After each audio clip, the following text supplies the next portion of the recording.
ഈ വീട്ടിൽ വന്ന ശേഷം ഞാൻ പലതും ആഗ്രഹിച്ചതാ.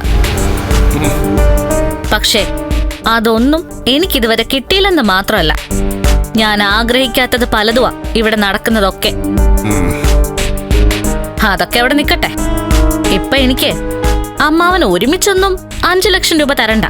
അതിന്റെ ഒരു 10% തന്നാ മതി. ഒരു 50,000. 50,000?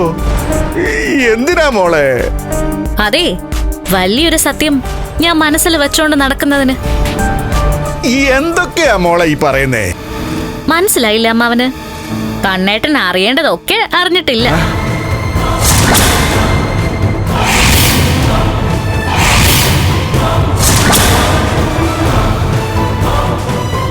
എന്റെ അച്ഛനാണ് കണ്ണേട്ടന്റെ അച്ഛനെ കൊന്നതെന്ന് ഇപ്പൊ കണ്ണേട്ടൻ അറിയാം.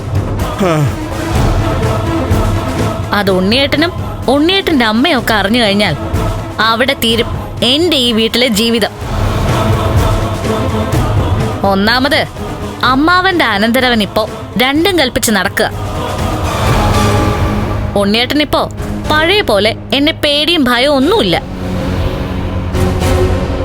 വെട്ടൊന്ന് മുറി 2, അതാ ഇപ്പോഴത്തെ രീതി. അങ്ങനെയുള്ളപ്പോ ഞാൻ ഏത് നിമിഷവും ഈ വീട്ടിൽ നിന്ന് തെറിക്കാം.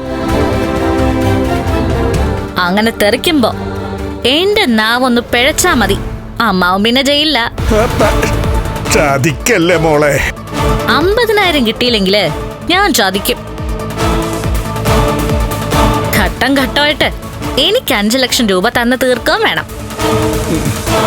അത് നടന്നില്ലെങ്കിൽ അമ്മാവനാണ് എന്റെ അച്ഛനെ കൊണ്ട് ഇതൊക്കെ ചെയ്യിപ്പിച്ചെന്ന് ഞാൻ കണ്ണേട്ടനോട് പറയും. മോളെ, എന്റെ സ്ഥിതിയൊക്കെ നിനക്ക് അറിയാവല്ലോ മോളെ. എന്തോ സ്ഥിതി? മേഘേട്ടനും നിങ്ങൾക്കൊക്കെ ഇപ്പോഴും വെറുതെ അല്ലേ ശമ്പളം കിട്ടുന്നത്? അത് ഉണ്ണിക്കും കിട്ടുന്നുണ്ടല്ലോ. കിട്ടുന്നുണ്ട്, പക്ഷേ അതുകൊണ്ട് എനിക്കൊരു പ്രയോജനവും ഇല്ല. അമ്മാവൻ അറിയാലോ അനന്തരവന്റെ സ്വഭാവം, ഭൂലോക പിശുക്കന. അപ്പോഴേ എനിക്ക് എന്തെങ്കിലും ആഗ്രഹമൊക്കെ ഉണ്ടെങ്കിൽ ഏത് നേരവും എന്റെ അച്ഛന്റെയും മുത്തശ്ശിയുടെ മുന്നിൽ പോയി കൈ നീട്ടാനൊന്നും പറ്റില്ല.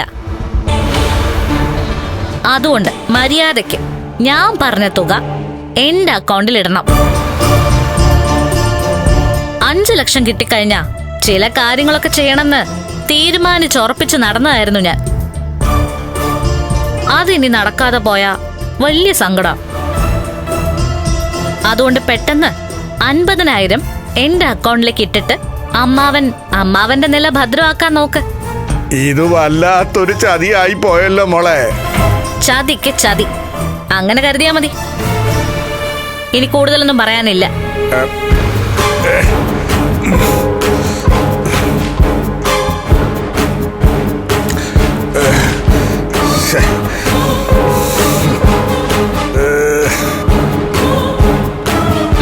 ആരാ വിളിച്ചത്? ഒന്നും പറയണ്ടടി സീമന്തിരി. നമ്മൾ കരുതിയ പോലെ അല്ല കരുണ. അവളിപ്പോ 50,000 രൂപ ചോദിക്കുക. 50,000 രൂപയോ? അതിന് നിങ്ങൾക്ക് പൈസ ഒന്നും കിട്ടിയില്ലല്ലോ. അത് അവക്കും അറിയാലോ. അവക്ക് വേറൊരു കാര്യം കൂടി അറിയാം. അവളുടെ അച്ഛനെ കൊണ്ട് കണ്ണന്റെ അച്ഛനെ കൊല്ലിച്ചത് ഞാനാണെന്ന്. അതിപ്പോ കണ്ണനോടും ഉണ്ണിയോടും ദുർഗയോടും ഒക്കെ പറയുമെന്നാ പറയുന്നത്. അതാ ഇപ്പോഴത്തെ ഭീഷണി. അങ്ങനെ പറയാതിരിക്കാൻ ഞാൻ 50,000 രൂപ അവക്ക് കൊടുക്കണം പോലും. നിങ്ങളായിട്ടല്ലേ ഇതൊക്കെ ഉണ്ടാക്കി വെച്ചത്? ഓ, 10 ലക്ഷം, 15 ലക്ഷം, 60 ലക്ഷം എന്തൊക്കെയായിരുന്നു പറഞ്ഞുകൊണ്ട് നടന്നത്. ഇപ്പൊ ലക്ഷങ്ങൾ ഇല്ലാന്ന് മാത്രമല്ല, ദേ 50,000 ഒരുമിച്ച് വെറുതെ കൊടുക്കണോന്ന്. അവളാണെങ്കിൽ ബെല്ലും ബ്രേക്കും ഇല്ലാത്ത ഒരു പെണ്ണാ. ആരോടെങ്കിലും എന്തെങ്കിലും പറഞ്ഞാലേ പിന്നെ ഞാൻ പ്രതാപനോടൊപ്പം ജയിലിൽ പോയി കിടക്കേണ്ടി വരും. അത് പേടിയാണെങ്കിലേ ജയിൽവാസം ഒഴിവാക്കാനേ അവള് പറഞ്ഞതങ്ങ് ചെയ്തേക്ക്. ഞാനിത് എവിടെ നിന്നിട്ട് കൊടുക്കാനടി? എവിടെ നിന്നായാലും കൊടുക്കണം. അല്ലെങ്കിലേ അവള് പറഞ്ഞതുപോലെ ചെയ്യും. ഇനി അവക്ക് നഷ്ടപ്പെടാനൊന്നുമില്ല. കണ്ണൻ അറിഞ്ഞു കഴിഞ്ഞു പ്രതാപനാണ് അവന്റെ അച്ഛനെ കൊന്നതെന്ന്. അവനെ വീൽ ചെയറിലാക്കിയതും അയാളാണെന്ന് അവൻ അറിഞ്ഞു കഴിഞ്ഞു. ഇനി നിങ്ങളാണ് ഇതിന്റെയൊക്കെ പിന്നിലെന്നേ അറിയാനുള്ളൂ. ഇന്ന് ഗ്രഹണമാണോടി? ഇന്നല്ല, കുറച്ചു നാളായിട്ടേ നമുക്ക് എല്ലാവർക്കും ഗ്രഹണം തന്നെയാ. ആകെ 2 മക്കളാ നമുക്കുള്ളത്. ഒരാണും ഒരു പെണ്ണും. ഒരുത്തിനെ ചികിത്സിപ്പിക്കണം, ഒരുത്തിയെ കെട്ടിച്ചു വിടണം. ഇപ്പൊ രണ്ടിനും വഴിയില്ലാതെ കണ്ണ മാസാമാസം അയച്ചു തരുന്ന പൈസ കൊണ്ടാ അല്ലല്ലാതെ കഴിഞ്ഞു പോകുന്നത്. ഇപ്പോ വിശ്വേട്ടന്റെ മരണത്തിന് പിന്നില് നിങ്ങളാണെന്ന് അറിഞ്ഞു കഴിഞ്ഞാലേ അത് നിലയ്ക്കും. പിന്നെ ഏതെങ്കിലും അമ്പലനടയിൽ പോയി ഇരിക്കാം. പ്രാർത്ഥിക്കാനല്ല, ഭിക്ഷ യാചിക്കാൻ.